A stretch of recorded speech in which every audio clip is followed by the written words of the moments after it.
about optimizing images for Retina displays. And one of the best articles I came across was by Josh Byers here, How to Design for Apple's Retina displays. And he talks a lot about why it's so important and we actually even do this. Obviously, we have a lot of different devices, and with everything going very mobile and web design, we have a lot of different choices, a lot of things we can design for. But considering that a lot of people use Apple devices, iPads, iPhones, a vast majority of people, we really would probably want to cater to those that are using these type of devices more so than maybe some other devices that might have some specialties going on.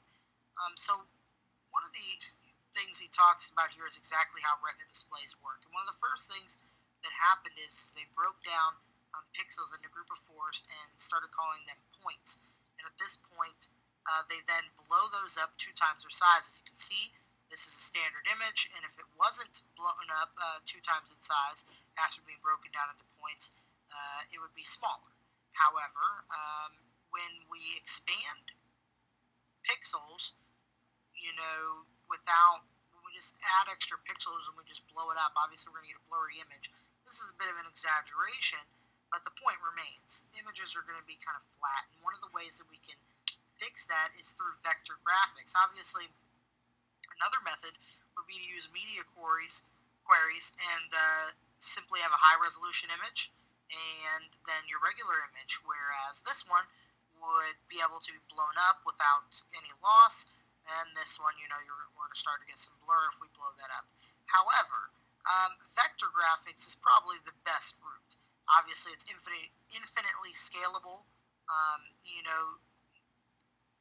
Fonts in and of themselves are vector graphics, and there are a lot of things that can be done with that. Here are some examples of some of those, and obviously Bootstrap offers glyphicons, which are font-based vector graphics, and there's a lot of libraries of font-based graphics like that that can easily be used without having to worry too much about it being viewed on any kind of display and having any sort of problems because they can just be scaled to whatever size they need without any worries at all. And Illustrator is a great tool to do that if you create some font-based artwork and then simply make that do outlines to get that illustrated.